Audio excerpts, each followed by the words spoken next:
I've been working on this for 10 years and he just tweeted it out. That's what I wanted to start this by saying.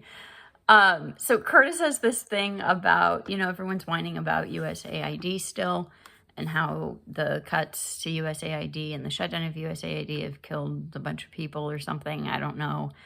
I personally have a bit of an enmity toward USAID because I've had some run-ins with them over the years and it's never been necessarily a pleasant experience. However, Curtis Yarvin wrote, a state is a beneficial organization, like an HOA for its citizens. If it can act against them, it can do anything. If your HOA manager sends its treasury to Sudan to buy milk for babies, he's embezzling.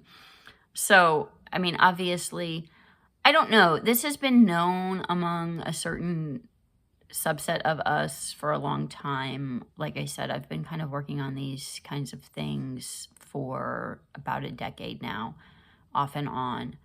And it became obvious to me what was happening. There's an economic argument for it, which is where I kind of have a hard time. I understand why it has to be done and why it is done. There are reasons. A lot of it is about sucking liquidity out of the system. Like there's too much liquidity in the system and that has to be sucked out. And so that's why these things are done. Otherwise you would move into some kind of a hyperinflation. That's the argument. It's kind of a sucky argument. It's a dumb argument. I mean, it's not dumb. That's the argument. The argument is you need these projects to suck liquidity out of the system, to keep the lights on, to keep the whole machine going, which fundamentally makes it a bad system. I'm sorry, that's my position, and it does need to be reformed and changed and vastly improved. And I'm not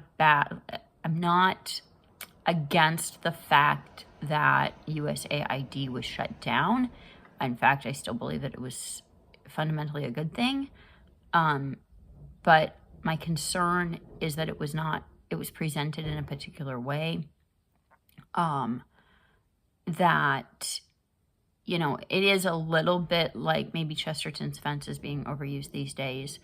But like it was a dam that was holding up certain things. And so far we have not really felt the effects of the change. And I don't know if that's because a transition had already been made, or if we just haven't gotten there yet. But I just still have concerns. I also understand very much that it was a political decision. It was not about the fundamentals or the economics. The program said it could become too powerful and too out of control.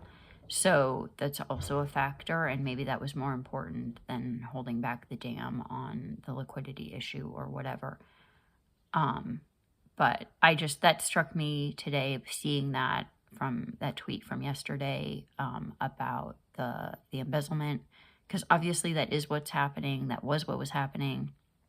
I think it's still happening, maybe not to the extent, and obviously AID is not the only one doing it. But yeah, I just wanted to throw that out there. Okay.